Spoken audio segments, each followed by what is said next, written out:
근데 사도 바울은 예루살렘으로 올라가는 길에 우리가 잘 아는 것처럼 결박을 당하고 이제는 압송당하는 죄수가 되는 상황이 벌어지죠. 그래서 참 재밌는 건 이제는 바울을 대적했던 사람들은 바울의 사역은 이제 끝장났다고 생각했습니다. 왜냐하면 사도 바울이 갇혔기 때문입니다. 사도 바울이 이제는 로마로 압송되어 이제는 사형 선고를 당할 거라고 생각했기 때문에 그랬죠. 그런데 하나님은 로마가 압송당하는 과정을 통해서 유력한 지도자들을 만나게 하고 그들 앞에서 많은 사람들이 보는 앞에서 하나님의 복음을 변증하는 기회를 하나님이 갖게 하십니다. 우리가 생각했던 방법은 아니지만 사도 바울이 꿈꿨던 로마까지 가리라 했던 그 꿈은 하나님이 이루어지게 하시더라. 그리고 하나님의 복음은 사도 바울이 매이지만 하나님의 복음 매이지 않더라. 이것을 누가는 기록하며 우리에게 보여주고자 하는 것 같습니다. 특별히 사도 바울이 로마로 가고 싶었던 이유가 있어요. 지금 로마로 내가 갈 것이다 라고 했던 것은 사실은 또 로마가 목적지는 아니었습니다. 사도 바울은 로마서 15장에 보면 15장 22절에 로마서를 기록한 목적을 쓰면서 이렇게 이야기를 합니다. 로마서 15장 22절인데요.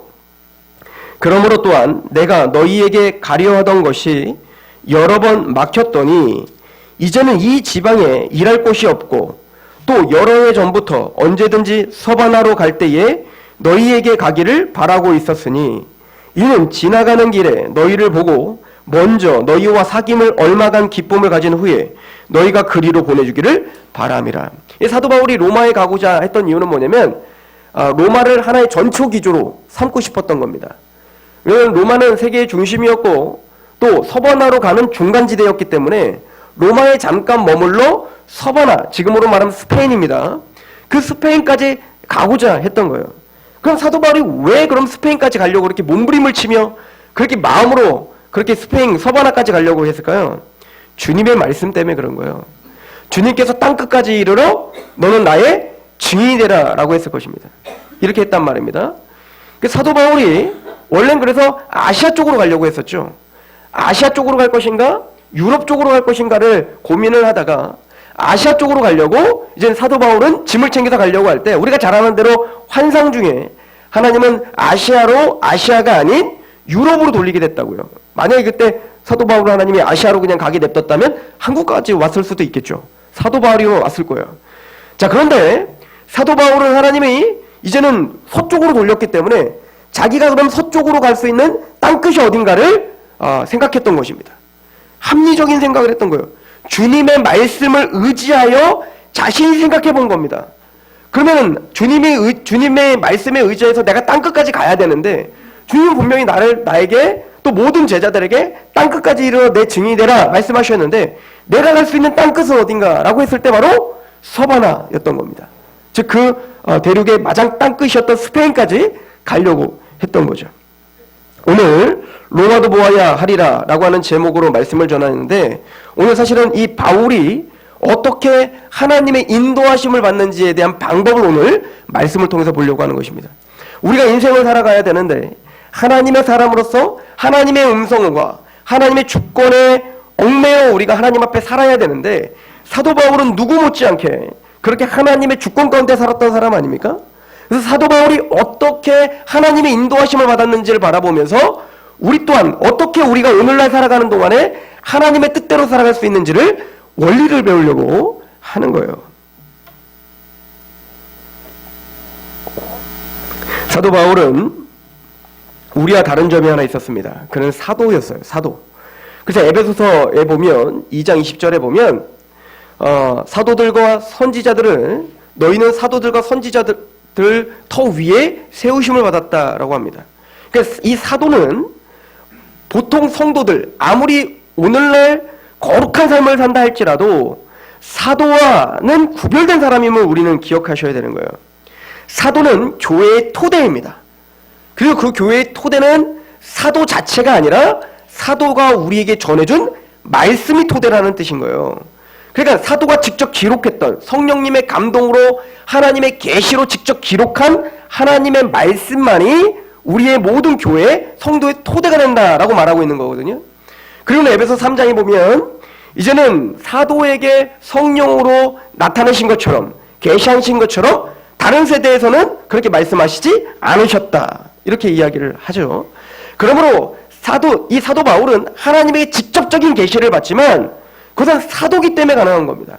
오늘날은 사도처럼 그렇게 직접적인 계시를 받는 것이 아닌 거예요. 그래서 이걸 우리는 뭐라고 하냐면 계시 종교성이라고 하는 것입니다. 그래서 오늘도 계시를 받는다고 하면 정통 보수주의, 아니 기독교에는 그걸 이단이라고 하는 겁니다. 그래서 신사도 운동을 우리는 이단이라고 하는 것이에요. 자, 사도 바울은 하나님의 직접적인 드라이빙을 받습니다. 그죠? 그래서 하나님이 환상도 보여주셨고요. 직접적인 말로 계시를 주셨단 말입니다. 자, 그리고는 또 사도 바울이 인도받았던 것은 아까도 얘기했지만 예수님께서 말씀하셨던 너희는 땅끝까지 이르러 나의 증인이 되라. 이것은 사실은 사도 바울에게 직접 하신 얘기가 아니에요. 이건 누구들에게 하셨던 얘기죠? 12제자에게 하셨던 얘기인 거예요. 사도 바울은 사실은 그때 직접 못 들었다고요. 근데 이 이야기를 누구를 통해서 들었을까요? 당연히 사도들을 통해서 들었겠죠. 사도들의 가르침을 통해서 들었을 거란 말입니다. 그 교회의 교육을 통해서 들었을 거란 말이에요. 아마 바나바가 그렇게 이야기해 줬겠죠. 예수님이 어떻게 말씀하셨는지.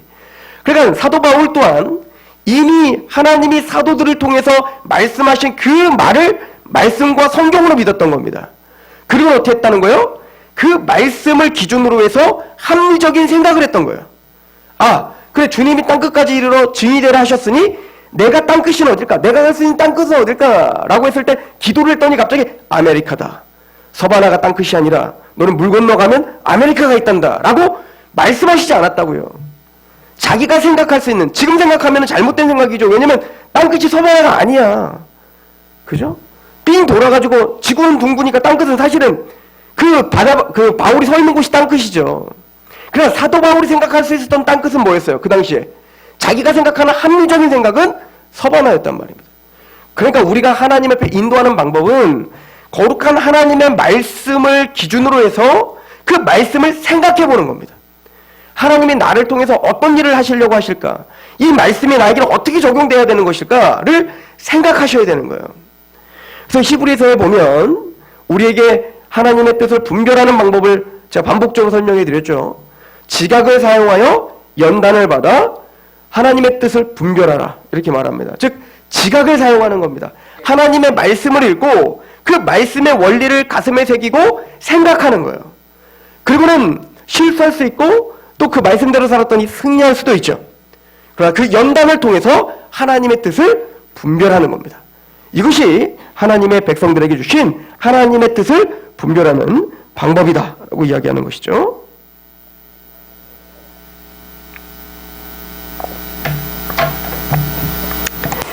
또한 사도 바울을 인도했던 것은 하나님의 거룩한 말씀에 의탁하여 그렇게 합리적인 생각을 하며 걸어간 것뿐만 아니라 사도 바울은 사실은 더 중요한 것은 사명에 이끌려서 모든 것을 결정했죠.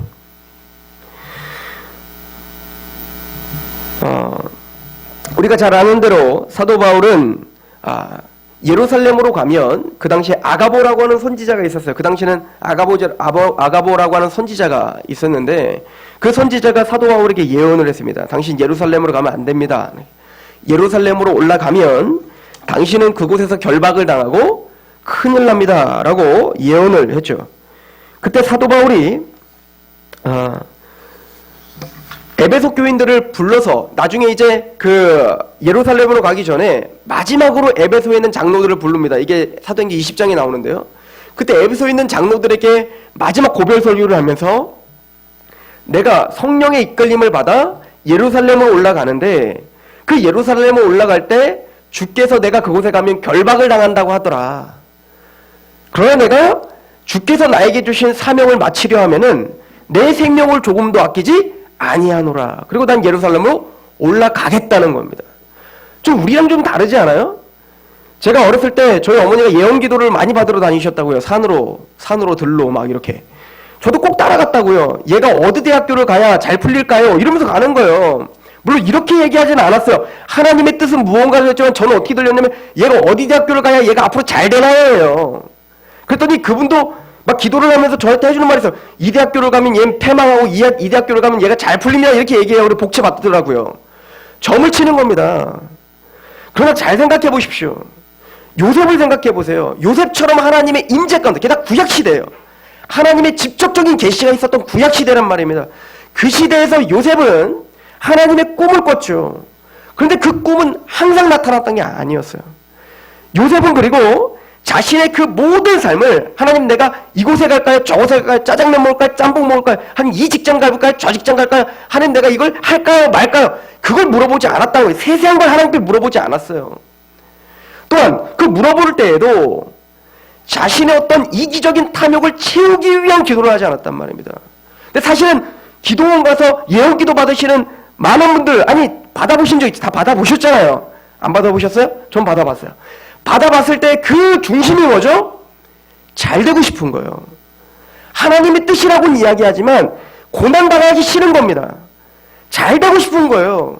하나님의 뜻은 모르겠는데 아무튼 내 자녀는 좋은 대학교 갔으면 좋겠고, 좋은 대학교가 혹시 아니더라도 잘못된 대학교라도 하나님의 뜻이거든 그 잘못된 대학교 가면 나중에 합력하여 선을 이루어서 좋은 직장 가는 대학교 가면 좋겠는 거예요. 그리고는 예언기도, 하나님의 뜻을 바라는 거죠. 그런 원리대로 해버리면 사도 바울과 같은 선택하지 못하는 겁니다. 왜냐면 예루살렘에 가면 잡힌다는데 그거 들으면 어떻게 하겠어요? 당장 하나님의 뜻이구나 하고 예루살렘 다 부인하고 그 연보는 다른 사람 디모데 네가 갖다 줘라. 그러고 얘는 이 사도 바울은 로마로 도망갈 거 아닙니까?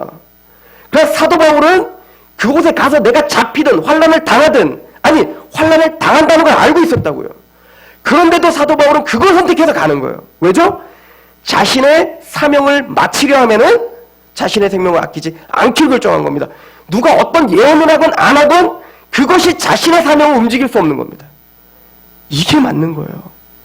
자꾸 어디에 자꾸 예언받으러 다니는 게 아니라 하나님이 나에게 주신 사명이 분명하고 하나님이 나에게 주신 복음이 분명해서 이 길이 어떻든 내가 가는 길이 고난의 길이든 때로는 그렇게 했을 때 하나님이 또 축복을 해주시든 그거와 상관없이 복음 때문에 내가 그곳에 갑니다가 중요한 거지, 이곳에 가는 게 중요해요? 저곳에 가는 게 중요해요? 그게 중요하지 않다고요.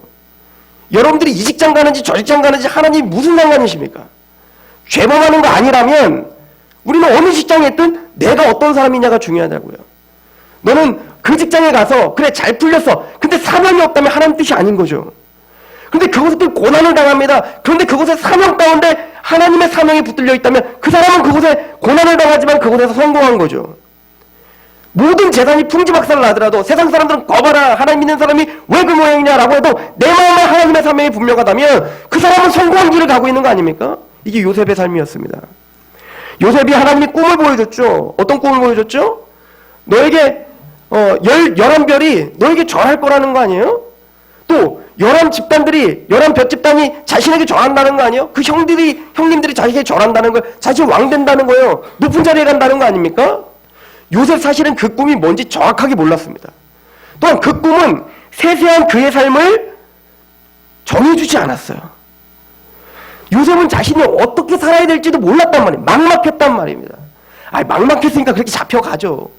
만약에 하나님이 그렇게 매일매일 요셉에게 기도만 하면 다 음성을 들려주신다면 형한테 왜 그렇게 속임당하고 버림당하겠어, 도망가지, 피할 길을 주시고 모든 예언기도 받는 게 다 피할 길을 달라고 가는 거 아닙니까? 요셉은 그렇게 하지 않았어요. 하나님이 꿈을 주실 때는 그 꿈을 붙잡지만 아무것도 모를 때는 그냥 모르는 길을 걷는 것입니다. 그랬더니 어떻게 됐죠? 잡혀가는 겁니다. 노예로 팔려가는 거예요. 배신당하는 겁니다. 아파요. 배신당했었지만 그곳에서 어떻게 했어요? 그 큰 꿈이 뭔지는 몰라요. 내가 맞아 이런 고통을 당하고 있지만 내가 마침내는 조금 더 안 좋은 데 갔다가 마침내는 애굽의 총리가 돼서 이 형들이 나에게 다 절하게 될 거야. 이거 봤을까요? 전혀 몰라요. 상상도 못했다고요. 상상도 못했어요. 그냥 요셉이 했던 건 뭐냐면 그 꿈이 뭔지는 모르지만 그 꿈을 주신 하나님을 신뢰하면서 죄를 범하지 않았다는 것입니다. 보디발의 아내가 꼬셨을 때 사명이 있었기 때문에 하나님의 약속이 있었기 때문에 그냥 그 상황에서 충성을 다했던 거예요. 충실하게 자기가 맡은 바를 최선을 다했던 겁니다. 보디발에게 인정을 받았습니다. 모든 재반을 노예인 요셉에게 다 맡길 정도로 그 정도로 충성을 다했다고요. 그 정도로 자기에 맡겨진 그 일, 학생이라면 공부를, 또한 내가 직장인이라면 그 직장 일을, 또 내가 주부라면 자녀를 키우는 일을 탁월하게 해냈다는 거예요. 그게 하나님의 삶이라는 겁니다. 그래서 또 어떻게 됐죠? 더 안 좋게 됐죠. 감옥으로 끌려갔잖아요. 그것도 모함당해서.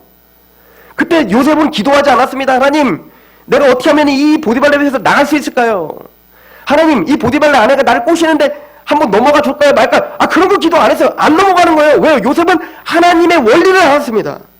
그 원리로 합리적인 생각을 해봤더니 제일 좋은 합리적인 원리는 뭐였어요? 본능적으로 도망가는 거였단 말입니다. 도망을 갔을 때 내가 감옥에 가든 안 가든 그거는 모르는 거예요. 그래서 도망가는 것밖에 할 수 없었던 거예요. 죄를 철저히 떠나려고 하는 것밖에 자신이 할 수 있었던 건 없던 겁니다.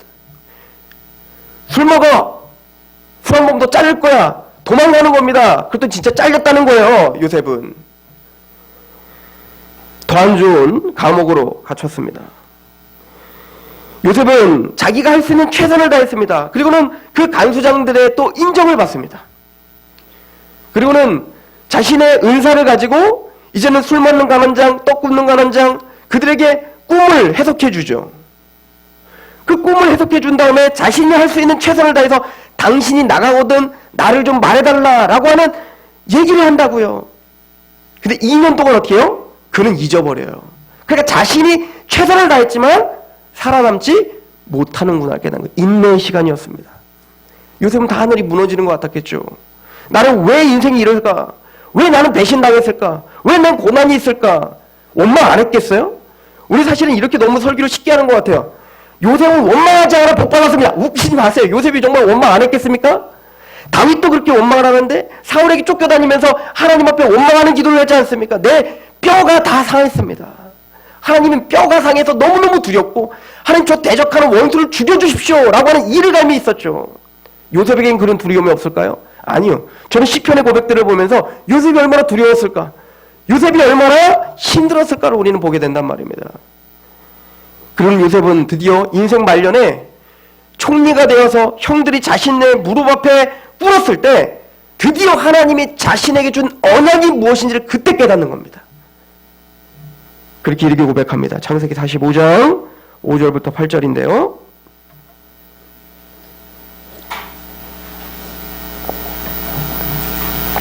창세기 45장 5절에서 8절입니다.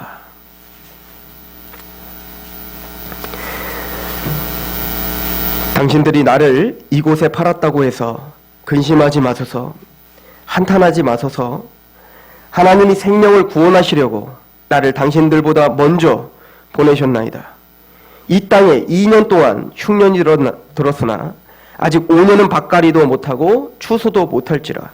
하나님이 큰 구원으로 당신들의 생명을 보존하고 당신들의 후손을 세상에 두시려고 나를 당신들보다 먼저 보내셨나니 그런즉 나를 이리로 보낸 이는 당신들이 아니요 하나님이시라. 하나님이 나를 바로에게 아버지로 삼으시고 그 온 집의 주로 삼으시며 애굽 온 땅의 통치자로 삼으셨나이다. 요셉은 형들이 나에게 절한다는 것은 단순히 형들보다 내가 높아져서 형들을 내가 지배하는 사람이 되는구나. 나중에 그래서 막 그렇게 어렵게 했을 때 그래 하여튼 그날만 와봐. 내가 나를 배선했던 그놈들 그 형놈들 내가 나중에 그들보다 더 높아지게 될 건데 그럼 내가 그들을 밟아버릴 거야. 이렇게 얘기하지 않았단 말입니다. 이제 이해되는 겁니다. 그리고 그 이해와 함께 용서가 되는 겁니다. 슬퍼하지 마십시오. 두려워하지 마십시오. 당신들이 날 여기 보낸 게 아니라 하나님이 나를 보내신 것입니다. 하나님이 나에게 언약하신 그 언약, 즉 당신들은 택함받은 자들인데 택함받은 당신들을 구원하시고자 하는 하나님의 계획이 나의 고난을 통해서 이루어진 것입니다. 이게 예수님의 고백 아닙니까? 예수님의 십자가에 못 박은 우리를 살리기 위해서 예수님이 십자가에서 다 이루었습니다 하시고 우리에게 말하는 겁니다. 두려워하지 말라는 겁니다. 너희가 나를 죽였지만 그거는 하나님이 결정한 것이다. 너희를 살리기 위해서 나의 십자가의 고난을 통해서 하나님은 아버지는 나를 먼저 보내어 십자가의 고난을 당하게 한 거란다. 이게 복음 아닙니까? 그리고 우리는 동일한 십자가의 길을 걷는 사람들인 거예요. 요셉은 하나님의 복음을 깨달은 겁니다. 하나님의 언약을 아는 겁니다. 그 인생을 통해서 자신을 배반하고 자신에게 그렇게 고난을 줬던 그들을 용서할 수 있는 그 힘이 하나님의 언약에 있음을 깨닫게 된 것입니다. 우리는 이 큰 뜻을, 이 큰 사명을 잃어버린 채 당장 오늘 나에게 이곳에 갈까요? 저곳에 갈까요? 그리고는 예언기도 받으러 다니기를 바쁜 이 뭔가 병든 신앙을 하고 있었는지도 모릅니다. 또한 사도 바울은 항상 하나님 앞에 어떤 선교지를 정할 때 막 기도를 했더니 갑자기 하나님이 빌립보, 우리 빌립보 가다가 빌립보에서 막 기도를 또 막 부르짖었더니 아덴 가고. 아니요, 그렇게 움직인 거 아닙니다. 성교학자들은 사도 바울의 그 움직이는 그 여정들과 또 그 노선, 1차, 2차, 3차 전도 여행의 그 노정들, 또 그 머물렀던 도시들을 연구해 보니까 다들 그때 사람들이 가장 많이 모였던 곳, 그리고 가장 유력한 곳을 먼저 간 거예요. 그러니까 사도 바울이 생각할 수 있는 가장 합당하고 합리적인 곳을 간 겁니다. 복음을 전했을 때 가장 효과가 있는 곳을 정해서 간 거예요. 그러니까 사도 바울은 환상을 통해서 물론 마게도냐로 그 아시아로 갈 것을 마게도냐 하나님 막으시는 그런 것도 있지만 보편적으로는 어떻게 움직인 겁니까? 하나님의 사명에 붙들려 생각한 겁니다. 어디로 가야 될까? 내가 그리고 어디로 가야 하나님의 복음이 힘있게 전파될 수 있을까? 그렇게 생각을 했던 거예요. 우리 또한 하나님의 말씀 앞에 붙들린 바 되어서 그 말씀으로 우리는 생각을 해야 되는 겁니다. 어렵죠. 헷갈리기도 하죠. 또 말씀을 끊임없이 보고 연구해야 되기 때문에 어렵습니다. 그러나 그걸 포기하시면 안 되는 거예요.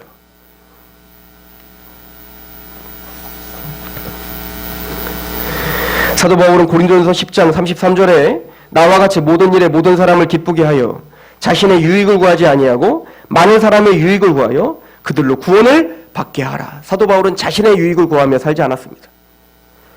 다른 사람의 유익을 구하며 살았습니다. 그 이유는 뭐죠? 그들로 하여금 나를 통하여 구원을 받게 하는 것. 그 사명을 이루는 것. 주께서 기뻐하실 게 뭘까? 이것을 시험하며 오늘 내가 해야 될 일을 결정했다는 거예요.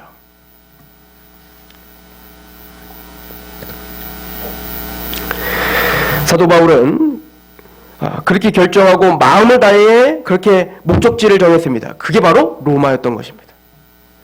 아까도 말했지만 그 로마로 가는 길을 정하긴 했지만 자신이 원한 방법은 아니었어요. 또한 자신이 예루살렘에서 결박되면서 자신의 사명은 다 끝났을 것이라고 생각을 할 수도 있었을 겁니다. 그러나 잠언서 16장 9절에 말씀하신 것처럼 사람이 마음으로 자기의 길을 계획할지라도 그의 걸음을 인도하시는 이는 여호와시라. 사도 바울은 그렇게 하나님의 뜻대로 마음을 결정했을 때 하나님의 방법대로 그의 길을 인도하시더라는 것입니다. 때로는 내 마음대로 되지 않아요. 신앙이 성숙하면 할수록 내가 기도했더니 다 이루어지던데 단언하건대 신앙이 아직 미성숙한 겁니다. 신앙이 성숙하면 할수록 내가 원하는 대로 안 되던데요. 그리고는 내 결정이 다 포기되는 거예요. 몰라 이제. 어떻게 살아야 될지 모르겠어. 그러나 내가 있는 그곳에서 복음을 전할 뿐이야. 그리고 하나님이 나를 어디 보내시든 그곳에서 순복하면 돼 라고 고백하는 것이 신앙의 성숙입니다. 베드로가 그러죠. 주여 그리하지 마십시오. 이 사람들이 다 떠나도 나는 떠나지 않아요. 그 결심과 결단, 주님을 향한 그 열정, 주님은 그 열정 부셔버렸어야 됐습니다. 그래? 네 그 결정, 그 열심, 다굴기를 3번 너는 나를 부인하게 될 거야. 그러나 걱정하지 마. 사탄은 너를 밀가루로든 너를 청구하지만 나는 너의 믿음이 떨어지지 않도록 내가 너를 도울 거야.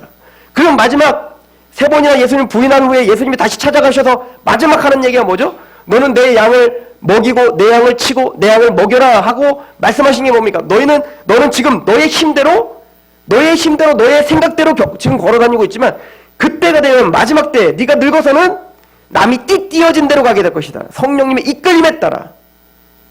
그렇게 네 원하는 대로 가는 게 아니라 네가 원하지 않는 그 삶을 살게 될 것이다. 하나님이 주장하는 삶, 주님이 원하시는 삶을 너는 살게 될 것이다 라고 이야기를 하죠. 저와 여러분들이 그런 삶이 되기를 축원합니다. 저는 이 사도 바울이 로마로 결정했던 그 과정들, 분명한 목적이 있었던 겁니다. 로마에 왜 가려고 했을까요? 복음이었죠. 사도 바울이 로마서 1장에 로마에 가려고 하는 이유에 대해서 분명하게 기록을 합니다. 로마서 1장을 잠깐 가보시겠어요? 로마서 1장.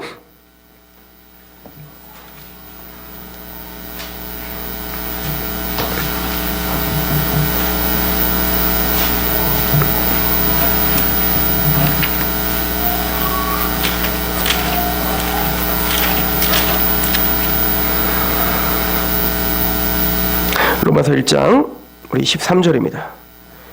형제들아 내가 여러 번 너희에게 가고자 한 것을 너희가 모르기를 원하지 아니하노니 이는 너희 중에서 다른 이방인 중에서와 같이 열매를 맺게 하려 함이로되 지금까지 길이 막혔도다. 헬라인이나 야만인이나 지혜 있는 자나 어리석은 자에게 다 내가 빚진 자라. 자, 사도 바울이 로마로 가려고 했던 첫 번째는 하나님에 대한 사랑이었죠. 그죠? 그 사명, 하나님에 대한 그 열정이었다고요. 그리고 그 사랑은 누구에 대한 사랑이었냐면 바로 이웃에 대한 사랑이었습니다. 그래서 뭐라고 하죠?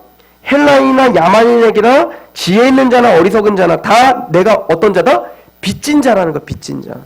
무슨 빚을 졌겠어요? 근데 빚졌다는 게 뭐죠? 여러분들 만약에 여러분들이 저한테 한 500만 원씩 빚졌다고 생각해 보세요. 그럼 제 얼굴 똑똑히 그리고 못 갚은다고 생각해 보세요. 그럼 저를 막 피할 거 아니에요?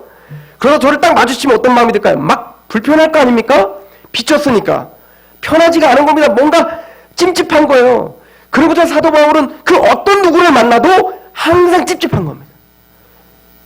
뭔가 복음을 전하지 않으면 마음이 찝찝한 거예요. 빚진 자처럼. 그게 바로 하나님에 대한 사랑이 이웃에 대한 사랑으로 지금 표출되는 열매인 겁니다. 찝찝함. 뭔가 빚진 자처럼 뭔가 하지 않은 것처럼. 그래서 사도 바울은 15절 그러므로 나는 할 수 있는 대로 로마에 있는 너희에게로 복음을 전하기를 원하노라. 그래서 로마 가고 싶은 겁니다. 어쨌든 로마에 있는 너희들에게 제대로 된 복음을 선포하기 위해서. 왜냐하면 난 빚진 자기 때문에 내가 너희에게 이 복음을 전하지 않으면 내가 감당할 수가 없기 때문에. 그래서 사도 바울은 하나님의 뜻대로 사는 것이 아주 심플하게 결정됐었던 거예요. 왜 우리가 하나님의 뜻이 잘 안 보이죠? 왜 우리가 뭘 결정할 때 이렇게 어렵죠? 저도 좀 어려워요. 그 이유는 뭘까요? 사도 바울처럼 사명이 분명하지 않기 때문에 그런 겁니다. 우리는 복음을 전하고 복음의 사람이고 빚진 자의 마음이 우리를 인도하기보다는 여러 세상 다른 것들이 나를 인도하기 때문에 그렇습니다. 물질과 명성과 자녀와 내 남편과 내 부인과 여러 가지가 결리기 때문에 내가 뭔가를 결정하는데 내가 이사를 가냐, 내가 어떤 직장을 잡냐, 내가 누구랑 결혼하냐, 내가 어떤 일을 하냐, 이런 것들이 단순하게 결정이 안 되는 거예요. 물론 복음의 사명에 불탄다 할지라도 어렵긴 하겠죠. 그러나 지금보단 수월할 것입니다. 사도 바울은 하나님에 대한 그 열정, 그리고 복음에 대한 열정, 그리고 복음을 들어야 될 그 이웃에 대한 그 사랑, 이것이 지금 사도 바울을 뒤흔들고 있는 겁니다. 그래서 사도 바울은 고린도 교회에게 편지를 보내면서 자신의 이런 마음을 이렇게 표현을 합니다. 고린도후서 5장 13절인데요. 우리가 만일 미쳤어도 하나님을 위한 것이요 정신이 온전하여도 너희를 위한 것이다. 하나님에게 미쳐있고 또 항상 누구? 너희들을 위해서 내가 살았다라고 하는 겁니다. 하나님과 이웃들을 위해서 살았다는 거예요. 그리스도의 사랑이 우리를 강권하시는도다. 우리가 생각하건대 한 사람이 모든 사람을 대신하여 죽었은즉 사람이 죽은 것이라. 그가 모든 사람을 대신하여 죽으심은 살아있는 자들로 하여금 다시는 그들 자신을 위하여 살지 않고 오직 그들을 대신하여 죽었다가 다시 살아나신 이를 위하여 살게 하려 함이라. 아멘. 이 말씀 앞에 대면하기가 우리는 싫은 겁니다. 이런 기도 받으러 가는 게 차라리 더 쉬워요. 이 말씀 앞에 자신을 직면하게 하고 그 말씀 앞에 굴복하기는 어려운 겁니다. 그래서 저는 참 재밌는 현상을 보는데요. 이 기독교인들이 이게 하나님의 음성인지 사탄의 음성인지 마귀의 음성인지 내 생각인지 잘 분간도 안 되는 그거는 말씀을 하신다면 순종하겠다는 거예요. 근데 하나님이 명명백백 우리에게 말씀하신 이런 말씀들은 보지를 않는 겁니다. 이상한 거 아닙니까? 하나님이 우리에게 분명하게 가르쳐준 말씀은 등하냐면서 어떻게 그게 진짜 하나님의 음성인지 아닌지도 헷갈리는 그 말씀을 의지한다고 하는 거예요. 뭔가 병들어 있는 거죠.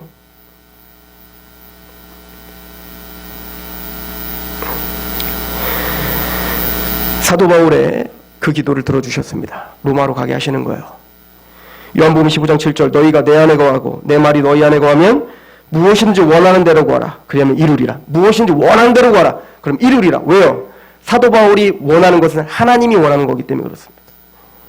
요한일서 3장 21절 사랑하는 자들아 만일 우리 마음이 우리를 책망할 것이 없으면 하나님 앞에서 담대함을 얻고 무엇이든지 구하는 바를 그에게서 받나니 이미 우리가 그의 계명을 지키고 그 앞에서 기뻐하시는 것을 행함이라. 구하면 무엇이든지 다 들어주마. 왜요? 우리가 그의 계명을 지키고 그 앞에서 기뻐하는 것을 행하기 때문에. 그럼 반대로 생각해 봐야죠. 우리의 모든 사고체계가 우리의 모든 감정이 하나님의 말씀과 떠나 내 멋대로 내 이기적임을 채우려고 하는데 그게 들어지겠습니까? 야고보서는 말하죠. 너희가 기도에 응답이 없는 것은 구하지 않기 때문이요 구하는데도 못 받는 것은 너희의 이기심, 욕심대로 구하기 때문이다 라고 이야기를 하죠. 사도 바울은 그 사명에 붙들려 기도했고 또 그 하나님의 언약에 붙들려 자신의 생각을 가지고 어쨌든 몸부림치며 하나님 앞에 살려고 했었던 것입니다. 그렇다면 우리는 사도 바울이 로마로 가고자 했던 그 마음에 또 하나님의 인도하심을 받았던 그 역사를 통해 어떻게 우리가 하나님 앞에 인도함을 받아야 될까요? 이미 답은 다 나왔습니다. 첫 번째는 복음에 사로잡힌 사랑에 인도받는 성도가 됩니다. 즉 하나님의 복음을 알아 사도 바울처럼 분명한 소명감이 있어야 됩니다. 나를 부르신 소명감이 분명히 있어야 되는 거예요. 자, 예를 들어서 신학교에 가면 꼭 물어보는 게 있습니다. 소명 있으십니까? 하나님이 목회자로 소명을 부르셨습니까? 다 부르심 받았다고 합니다. 예, 저는 소명이 분명합니다. 자, 왜 소명을 받았습니까? 제가 기도원에 갔더니 어떤 목사님이 기도해 주시더니 넌 목사다 이랬다는 겁니다. 아니요, 그렇게 하면 안 되는 겁니다. 제가 가만히 보니까 신앙 좋은 자매들은 기도원 가면 다 사모하라고 해요. 신앙 좀 좋은 형제가 가면 넌 목사감이라는 겁니다. 디모데 전서에 보면 사도 바울이 목사가 돼야 되는 사람들의 특징이 있다고 분명히 말해줬습니다. 디모데전서 3장에 나오는데요. 1절부터 보면 미쁘다 이 말이여 곧 사람이 감독, 이 감독은 목사를 가리키는 겁니다. 감독의 직분을 얻으려 함은 선한 일을 사모하는 것이라 함이로다. 그러므로 감독은 책망할 것이 없고 아내의 남편이어야 되며, 그러니까 막 이혼하거나 바람 피거나 하면 안 되는 거예요. 이 사람은 목사 못 되는 겁니다. 절제할 줄 알고, 그러니까 막 자기 감정을 절제 못하는 사람은 목사하면 안 되는 거예요. 자기 감정대로 그냥 욕도 하고 그걸 카리스마라고. 아니요, 성경은 그 사람은 원래 목사 되면 안 되는 사람인 거예요. 신중해야 됩니다. 말부터 나가면 안 되는 겁니다. 신중해야 되는 거예요. 단정해야 됩니다. 나그네를 대접하기를 즐겨야 됩니다. 국률이 있어야 된다는 얘기인 거예요. 그리고 가르치기를 잘해야 됩니다. 가르치기를 잘해야 돼요. 말씀을 가르쳐야 됩니다. 왜? 말씀을 통해서 생명을 줘야 되고 말씀을 통해서 양육해야 되기 때문에 명확한 하나님의 말씀으로 기준으로 우리를 되새기지 않아요. 물론 다 부족합니다. 누가 다 가르치는 걸 다 잘해서 하겠습니까? 누가 완벽하게 하겠습니까? 그럼 제가 여기 어떻게 서 있겠어요? 그러나 적어도 하나님의 말씀으로 한 번쯤은 점검해 봐야 된다는 얘기입니다. 감정에 치우쳐 또 어떤 누구의 말에 따라 움직이는 게 사도 바울은 그렇게 움직이지 않았다는 거예요. 말씀이 그의 기준임을 분명히 하셔야 될 것입니다. 그 사명에 우리의 부르심과 복음으로 우리를 불렀다는 그 구원의 확신, 그리고 내가 왕같은 제사장이라는 확신, 그래서 아름다운 덕을 선포하는 하나님의 제사장이라는 확신, 그리고 그 말씀 앞에 자신의 삶을 해석해낼 수 있는 그런 몸부림, 그리고 그 언약을 붙잡는, 그 말씀을 붙잡는 하나님의 말씀 앞에 그 두렵고 떨림이 우리에게 있어야 될 것입니다. 너무 쉽게 하나님의 뜻을 알려고 하지 마십시오. 요셉도 그렇게 알지 못했어요. 그의 인생을 살다 연단을 받으며 그렇게 엎치락뒤치락하며 하나님이 계십니까? 도 했다가 또 하나님 구원도 해주셨다가 그런 여러 가지 과정을 통해 다 끝나고 뒤를 돌아봤더니 하나님이 정말 이걸 위해서였군요 라고 고백할 수 있었습니다. 저희 인생도 여러분의 인생도 마찬가지입니다. 하나님 마침내 탁월하셨습니다. 하나님이 지혜롭습니다. 그래서 하나님 그런 고난을 통해 나를 통해 이 일을 하셨네요. 반드시 그날이 올 것입니다. 반드시 하나님의 지혜와 영광을 찬양할 날이 올 것입니다. 그냥 그 믿음을 갖고 오늘 하루 몸부림 입시는 저 여러분 되길 소망합니다. 기도하겠습니다. 하나님 아버지 너무나 감사합니다. 주의 말씀 앞에 서서 우리의 생각과 마음을 다시 한번 점검하게 하시옵소서. 우리가 주의 뜻대로 살고 싶습니다. 하나님의 말씀대로 살고 싶습니다. 그것이 십자가의 길이라도 또 때로 하나님이 주시는 세상적인 번영의 길이라도 하나님께서 높일 자를 높이고 낮출 자를 낮추시는 하나님이심을 믿고 마침내는 그 하나님의 영광스러운 뜻과 마침내 우리를 통해서 이루실 그 하나님의 말씀은 매이지 않음을 우리는 고백하며 그렇게 오늘을 하나님께 내어드립니다. 주여 하루하루 한 발자국 한 발자국 걸어갈 때 주의 율법은 주의 말씀은 우리의 발등상에 등불이 되신다 하였사오니 그 한 발자국 한 발자국 두렵고 떨림으로 조심스럽게 자신을 점검하며 그렇게 하루하루 하나님께 제사로 내어드리는 삶의 그런 예배자가 되게 하시옵소서. 예수님의 이름으로 감사하며 기도하옵나이다. 아멘.